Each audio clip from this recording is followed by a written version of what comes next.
నేను ఇది ఇప్పుడే కదా మావయ్య రీపే అన్నారు.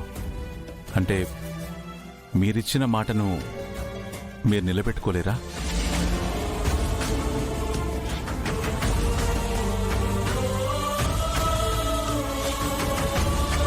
అలా అంటే వెంట్రుద్రా, మీ మావయ్య మాట ఇచ్చారంటే ఎప్పుడు తప్పరు.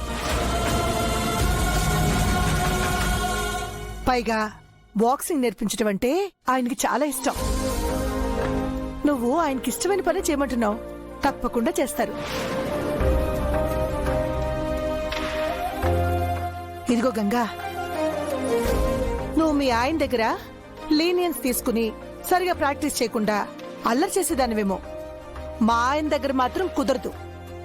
ఒళ్ళు దగ్గర పెట్టుకుని ప్రాక్టీస్ చేయాలి. పైగా డిసిప్లైన్ గా ఉండాలి. టైం అంటే టైమే. అర్థమైందా?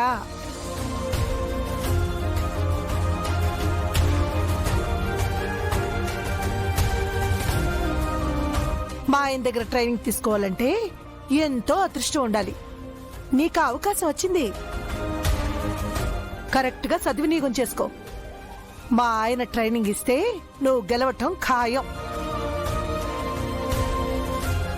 అంతే కదండి? కరెక్ట్ గా చెప్పానా? అలా చూస్తారేంటండి? నీకు ఇష్టం లేకపోతే చెప్పేయండి, వద్దని చెప్పేస్తాను. ఈ ప్రశ్న నువ్వు ఈ లెక్చర్ ఇవ్వటానికి ముందు అడగాలి.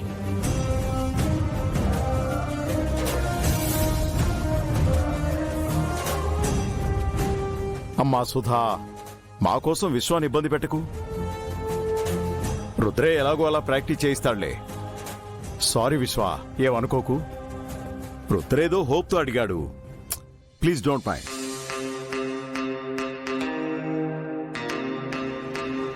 గంగా, రేపు ఉదయమే 4 గంటలకు ప్రాక్టీస్కి రెడీగా ఉండు. షార్ప్ 4 AM వెళ్దామా? వస్తాను. థ్యాంక్ యూ మావయ్య. జాగ్రత్త రుద్రా. ఓకే తమ్ముడు. వెళ్ళొస్తానన్నయ్య. బాగా ప్రాక్టీస్ చేయి. మేం కూడా బయలుదేరుతాం బాబు.